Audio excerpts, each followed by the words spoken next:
కోరిన దొరికెను ధనుడనైతిని ఓరన్న మీరిన కారుని దూతల పాడిట మృత్యువు ఎలిమది నమ్మన్న. ఈ తారక మంత్రాన్ని శివుడు ఉపదేశిస్తాడు. ఆయన తారకేశ్వరుడు.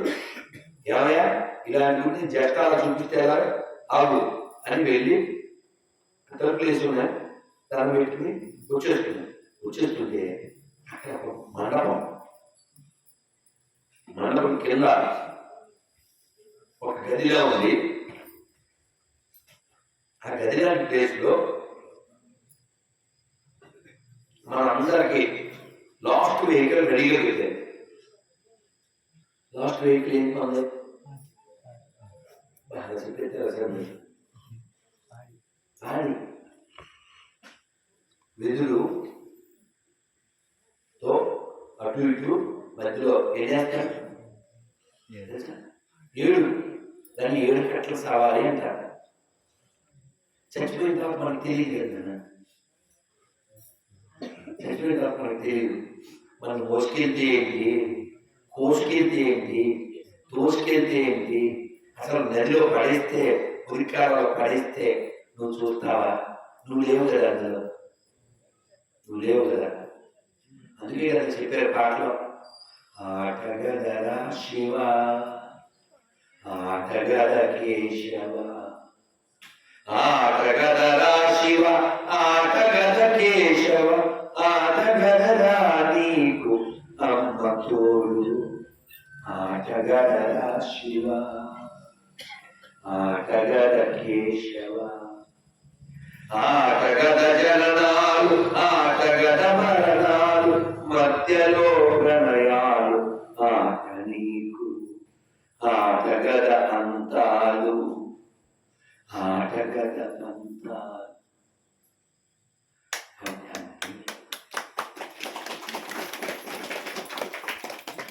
అందరూ వెళ్ళిపోతాం నాన్న, మనందరూ వెళ్ళిపోతాం.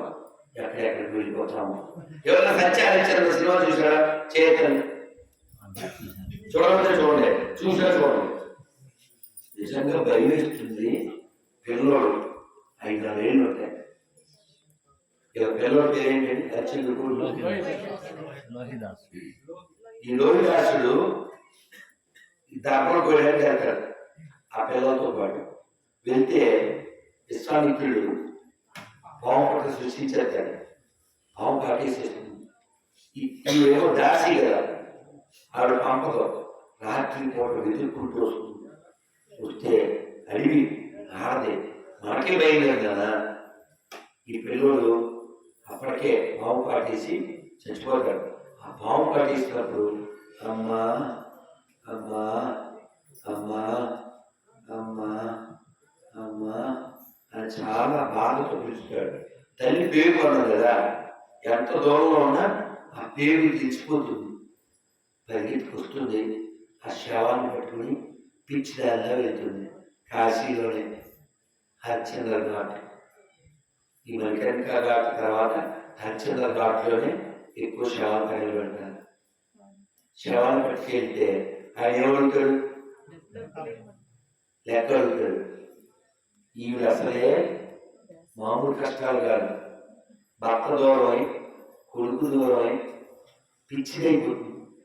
ఆ స్థితిలో డబ్బులు అడిగితే ఆవిడ వెళ్ళినోడు అడిగితే ఈయన ఏమి లేదంటావేంటి, నీ మెడలో మెరుస్తున్నటువంటి మాంగళ్యం ఉంది కదా అంటాడు.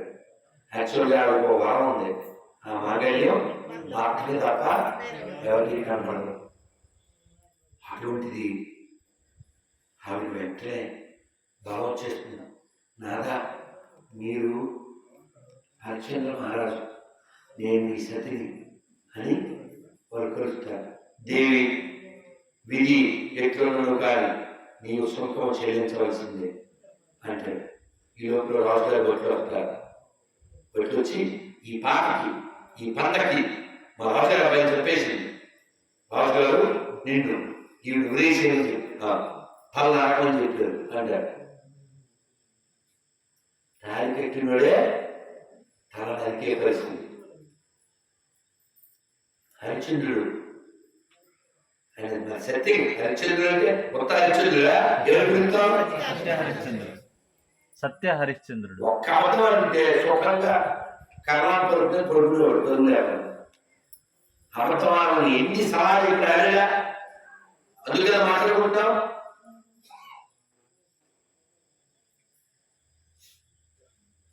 ఆయన గొడ్డలెత్తి నరకపోతే విశ్వామిత్రుడు వచ్చి, విశ్వామిత్ర హరిశ్చంద్ర నీకు దయ లేదా? భార్య నరుకుతున్నాం, ధర్మం లేదా? అది ఇది అంటే ఏమో అవన్నీ నాకు తెలియదు. నా యొక్క నాయకుడు వీరబాబు చెప్పింది నేను చేయాలి, నా కర్తవ్యాన్ని నిర్వహించను సోహోయేక అని అనుకోవటం. అప్పుడు విశ్వామిత్రుడు హరిశ్చంద్ర నీదే జయం, నేనే ఓడిపోయానంటాడు.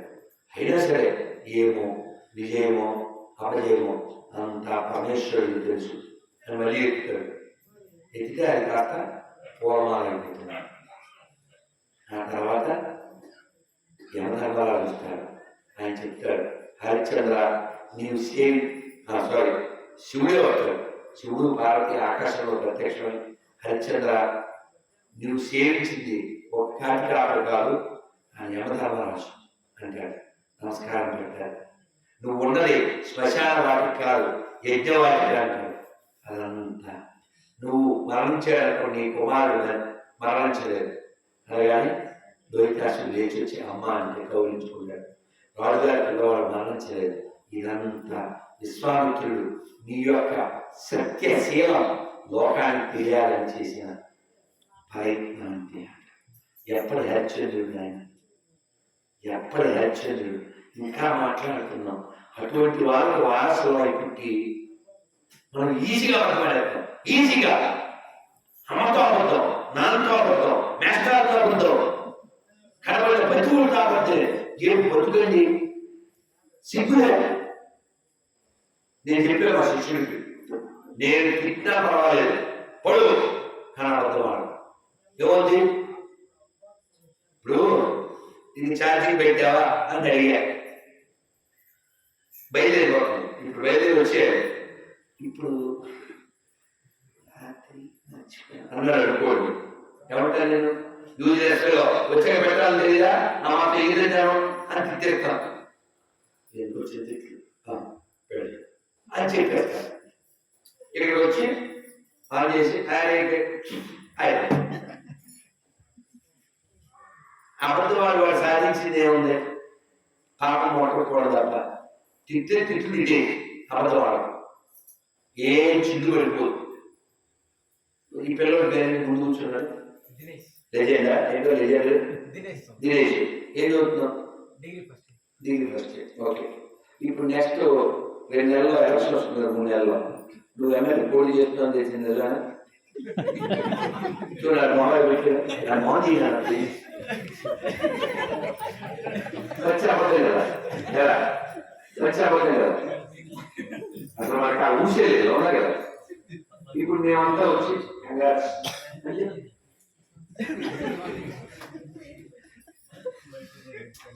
చూస్తాం కదా, నేనేంటి అనుకుంటా కదా. అదే అది మనకి అది కరెక్ట్ కాదా కదా. మరి అదే నేను మరి అట్టగాడు దినేష్ అని తింటే ఏం కరెక్ట్ అవుతున్నాను? నువ్వు ఎమ్మెల్యే కాదు కదా, నీకు తెలుసు కదా. నువ్వు అడిగాడు నువ్వు కూడా కాదు, అవునా? ఎమ్మెల్యే అన్నప్పుడేమో నేను ఎమ్మెల్యే ఏంటి అన్నావు, అడిగాడు అన్నప్పుడు నన్ను ఎందుకున్నావు అంటే నువ్వు రిసీవ్ చేసుకున్నావు అంతే కదా. అంట ఇది క్యాష్ పాయింట్ అవేదా అవేదా ఏం తీసుకోవాలో ఏం తీసుకోకూడదో తెలియాలి. ఎవరింటికో బుద్ధుడు భౌత భిక్షాన్ని ఏమీ లేదు. వెళ్తే ఇంకో వాడు వచ్చాడు, నన్ను మాట్లాడుతున్నా బయటికి మాట్లాడు తప్పేం లేదు. లోపలికి మాట్లాడడం తప్పు కాదు, ఇక్కడ మాట్లాడడం. ఇంటికి భౌత భిక్షాన్ని ఏంటంటే ఇంట్లో మొగడు వచ్చి ఉన్న పోతలో ఉన్నావు పని చేసుకోవచ్చు కదా అని వాడి ఆయన చాలా శాంతంగా అన్ని విని ఆ లోపలికి వెళ్ళిపోతుంటే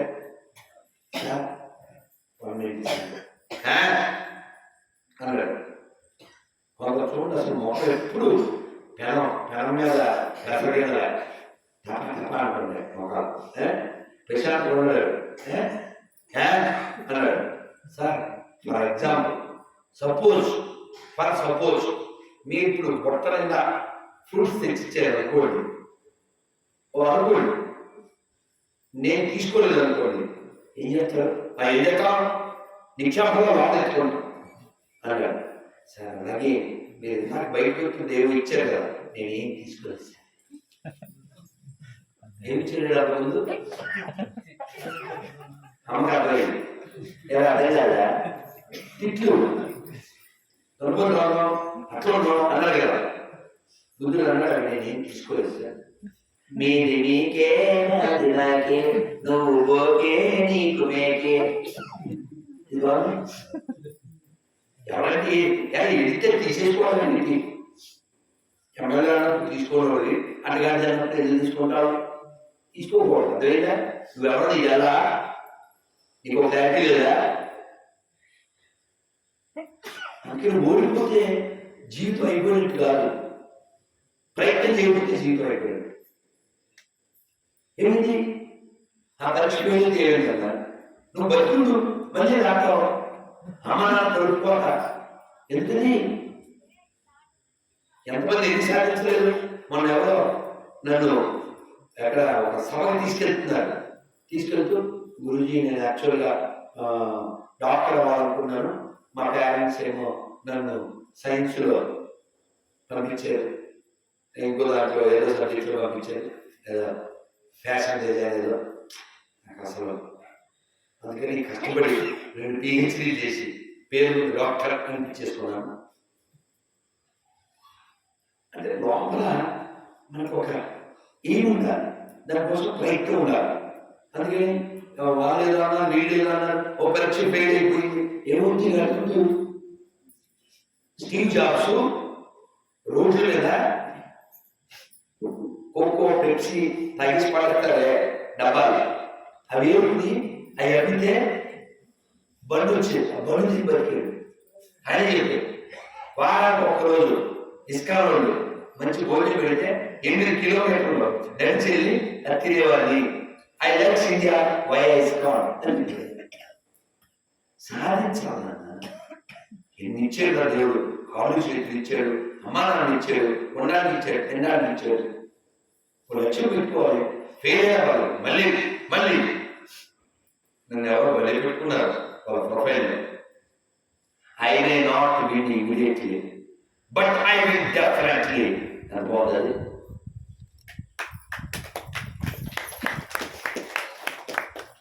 I may not win immediately but I will definitely. చాలా బాగుంది, మనం ప్రయత్నం చేయాలి. సరే మనం పూర్తి చేసి వెనక్కి వెళ్ళిపోదాం. ఈ శ్రీనివాస నాయక్ భార్య ముక్కుపొడక అక్కడి నుంచి ఇక్కడికి వెళ్ళిపోయాము.